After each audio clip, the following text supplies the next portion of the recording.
Konnichiwa minasang, di video kali ini kita akan melanjutkan materi dari bab 12, yaitu menyatakan kapan suatu kegiatan berlangsung dalam bahasa Jepang, dan kita juga akan menyatakan tempat dan waktu berlangsungnya kegiatan dalam bahasa Jepang. Sebelum itu, mari kita dengarkan audio terlebih dahulu, percakapan antara Abe dan juga Shin-sang. Mari kita dengarkan audionya bersama-sama. シンさん、来月相撲がありますよ。そうですか？どこでありますか？ 23日に国際ホールであります。安倍さん、行きますか？はい、多分行きます。 Nah, itu tadi audio percakapan Abe dan juga Shin-sang.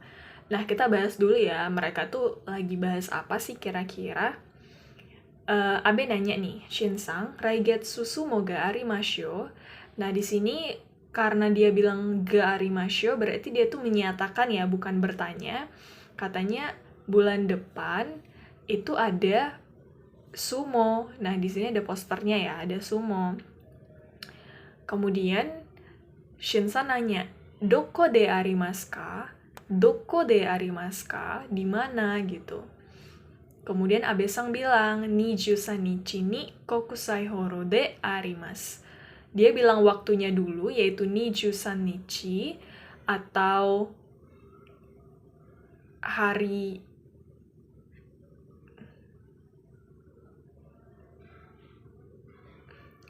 Nah, kemudian di sini Abe-sang bilang nih, 23 nichi ni kokusai horo de arimasu. Nah, dia bilang harinya dulu, kemudian dia bilang tempatnya. Nah, di sini kita bisa perhatikan pola ya, ada partikel ni, ada partikel de. Kira-kira fungsinya apa ya? Kemudian Shin-san bilang lagi, Abe-san ikimasu ka? Ikimasu ka berarti kamu pergi nggak ya, gitu Abe. Kemudian Abe bilang, tabung ikimasu. Yang berarti mungkin akan pergi. Nah, jadi kira-kira percakapan mereka itu bahas tentang ada sumo, kemudian mereka bahasnya itu kapan terjadinya, di mana, dan juga pergi atau tidaknya. Nah, dari audio yang kita dengarkan juga, kita belajar tentang pengucapan tanggal, bulan, dan juga hari dalam bahasa Jepang. Nah, adapun tabel tanggal yang ada di sini, itu tidak memiliki pola sama sekali ya. Jadi memang harus dihafal secara mati. Nah, mari kita baca bersama-sama ya. Suitachi, futsuka, mitka, yoka, itsuka, muika, nanoka, youka, kokonoka, toka. Dan kalau bertanya tanggal berapa, nannichi. Kemudian tabel bulan. Tabel bulan di sini itu cukup mudah ya untuk menghafalnya. Karena di sini ada pola yang mana semuanya berakhiran gatsu. Yang artinya bulan. Dan awalannya itu perhitungan biasa aja. Ichi, ni, sang, dan sebagainya. Tapi di sini yang perlu diperhatikan, ada pengecualian untuk bulan 4 dan juga bulan 9. Bulan 4 itu pengucapannya shigatsu, bukan yongatsu. Dan bulan 9 pengucapannya kugatsu bukan kyugatsu. Kemudian di sini ada tabel hari. Tabel hari di sini juga memiliki pola ya, yaitu akhirannya yobi. Nah, di awalannya itu teman-teman juga harus menghafal. Dan kalau misalnya bertanya hari apa, itu bisa mengatakan nan yobi. Nah, dari percakapan dan juga dari tabel hari, tanggal, bulan, kita bisa mempelajari ya tentang saat kita ingin menunjukkan suatu kegiatan atau kapan suatu kegiatan atau kejadian itu berlangsung, baik itu berupa bulan, tanggal, hari, dan jam, ya seperti yang di tabel ini tadi, tanggal, bulan, hari, atau jam, kita bisa menggunakan partikel ni. Nah, kenapa pakai partikel ni? Karena kegiatan-kegiatan yang sudah kita menyatakan dengan bulan, tanggal, hari, atau jam, itu adalah waktu yang spesifik. Jadi kita harus memakai partikel ni. Contohnya, 10月にコンサートがあります。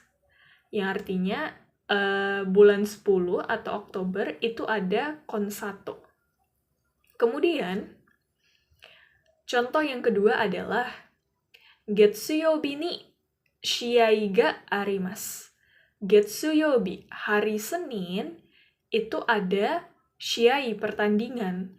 Nah, karena di sini adalah kita lihat penanda waktunya Getsuyobi hari Senin, yang mana itu adalah waktu spesifik, maka di sini kita harus pakai juga partikel ni.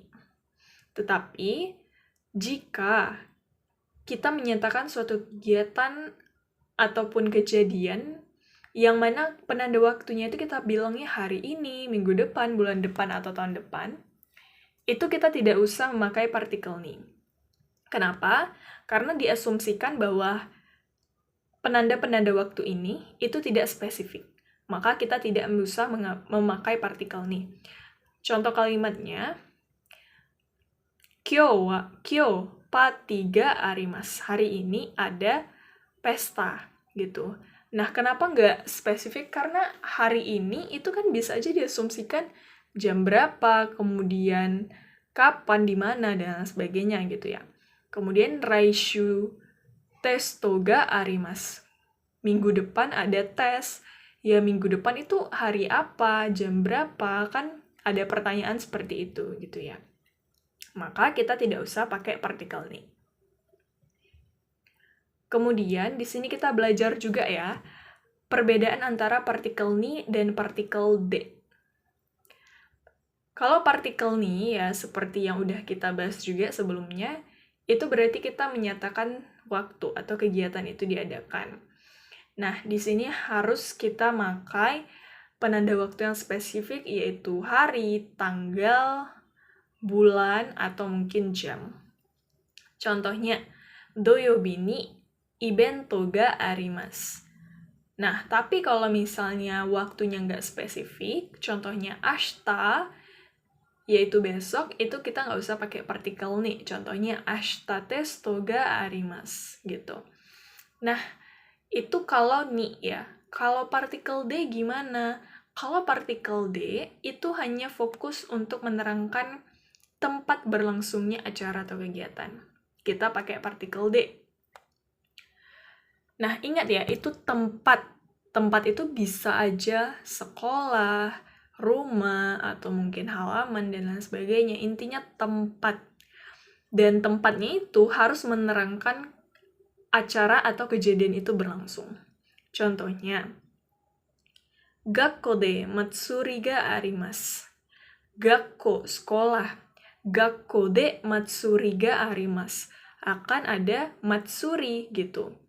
Nah, Gakko di sini adalah tempat, maka di sini kita harus pakai partikel de. Contohnya lagi, Osaka de anime enga ga arimasu. Osaka tempat nih, harus kita pakai partikel D. Nah, kenapa sih di Osaka ada anime enga? Ada berlangsung anime enga, gitu. Makanya di sini pakai partikel ni. Nah, selanjutnya di sini kita akan kuis dulu ya. Dari gambar-gambar ini, teman-teman bisa tulis di kolom komentar kira-kira penyebutannya gimana ya. Contohnya di sini saya kasih contoh yang gambar sebelah kanan. Nani ga arimasu ka? Pertanyaannya, apa sih yang sedang berlangsung gitu? Nani ga arimasu ka? Nah, ini konser, berarti konsato ga arimasu. Contohnya seperti itu. Nah, teman-teman bisa tulis ya di kolom komentar jawabannya apa. Kemudian ini. Nani ga arimasu ka? Ini ada corong tahun, ini ada rapat ya. Kemudian ini udah kita bahas kayaknya ya di sebelumnya tadi, di materi sebelumnya. Nah, itu tadi ya materi kita, dan terima kasih buat teman-teman yang sudah menonton videonya sampai akhir. Jangan lupa ya untuk mengerjakan kuis yang ada pada gambar ini, dan jangan lupa tulis jawabannya di kolom komentar.